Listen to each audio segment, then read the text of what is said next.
Hello, this is Stephanie with Sam Designs, and today I'm here to show you 3 different ways to make bows. With all the weddings and showers and baby showers and sprinkles going on, a lot of you have asked me how I make my bows that go on my gift boxes that I ship out with my work. So I'm going to show you one way to do that and then 2 other ways to make bows. And this is something everybody can do. You just have to find some cute ribbon like this. I'm so in love with this ribbon. I got it at Joann Fabrics, but that is going to be one of these ways to make the bows. So come watch and hope I can teach you something.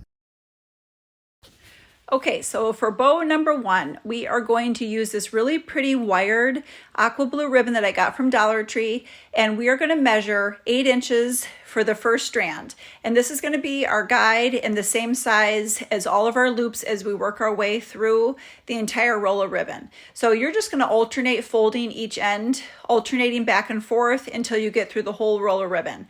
And this is about 3 feet. The whole roll is 3 feet, and I had about a little, like 6 inches left over, but if you don't at the end, that's okay. So if you do, you can cut the excess off and just save it to the side.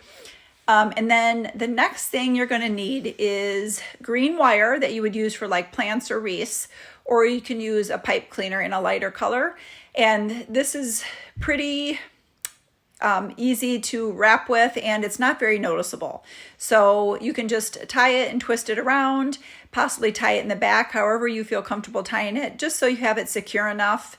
So when you start branching out with those loops, that it's secure enough and that it doesn't fall apart. So you can just start pulling each loop out and alternating each way that it goes so you can give fullness to the bow. And then if you do have that little piece of bow or of ribbon left over, you can fold it in the middle like I did here just to cover up that green wire so you're not seeing any of the green wire. But really it's not that noticeable, so it's okay if you don't have that little piece like I did. And then you're just going to finish alternating each of those loops and switching them back and forth so they're going the opposite direction, so you can shape your bowl, and at the end it'll be really full and pretty. You just have to work with it. And then I just cut off some of the excess, or if you have frayed edges, you just might want to cut that off to make it look pretty. And then I cut about 1 foot of green wire because I'm going to tie this bow onto my wreath. I've got this really pretty sagey green, like lamb's ear leaves on this wreath, and this aqua looks really pretty with it. So I am just going to tie it onto the back. You could either twist it or tie it in like a small knot, and it works pretty well with that thinner wire. So once you have that, I just tied another piece of my ribbon just to hang it and just to give it a little bit of color.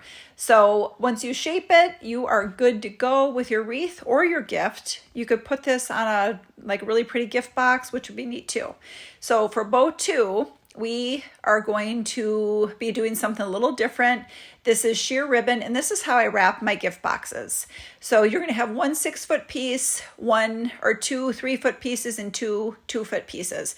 So the longest piece is going to wrap around the gift box.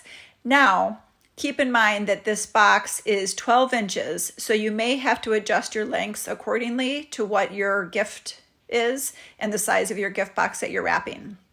So I just tied that around, flipped it over, tied it in a knot, and then I went under the first ribbon so I could pull them all together and make that middle piece secure.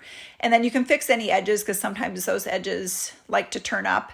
And then that was your long piece we used. So now you're going to start tying in just one tie each of the smaller pieces around the middle piece. So every single one is going to go around the middle piece, and you're going to keep those ends even because we're going to start tying them into a bow. So this part is really simple. So now you're just going to take each of those pieces and tie them into a bow. And this turns out to be so cute and so fluffy, and it makes it look like you put so much more work into it than you actually do.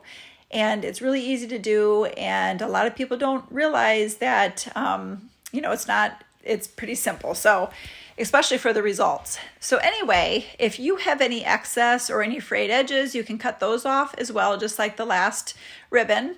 And if you have more pieces, it's going to look fuller. But if you use less pieces, it's just going to be a more simple bow. So that's a nice thing. You can adjust it how you want.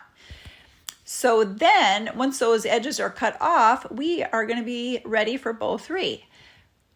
So with bow 3, we are using 4 different ribbons, and I am using the aqua ribbon again and this really pretty wired flowered ribbon that I got at Joann Fabrics. And we're going to be using some burlap, and also we're going to be using this lacy ribbon with a little bit of pink accent to it. So only the first two, the aqua and the flowered, are wired, but they don't have to be. It just sometimes gives more shape. So then I'm going to cut a pretty V at the end, or you can just do a slant. And the first aqua piece was 8 inches. The second piece was 7 inches. This burlap piece is going to be 6 inches. And then the other ivory piece with the pink is going to be 6 inches. So I am just doing a little bit of a variety just to give it more, shape. And I want to be able to see when you layer it, all the different ribbons.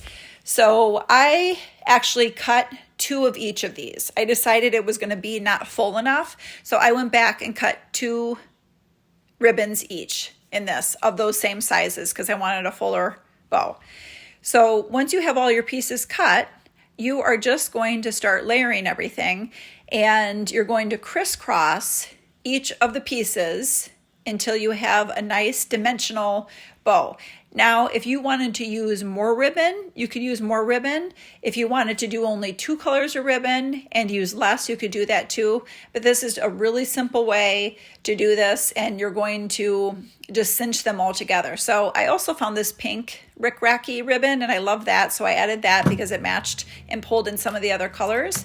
And I'm going to cut another piece of my green wire, and you're going to cinch it together kind of like we did on that first one. Cinch them together, holding them in place and tying it in the middle and twisting it again. So it's kind of like that first one where you're going to hold it in place together with either the pipe cleaner or the green wire and twist it in the back. And this just turned out so cute. I don't know which one's my favorite. You'll have to let me know, but I do love the colors in this one because I usually like to lean more towards things with color.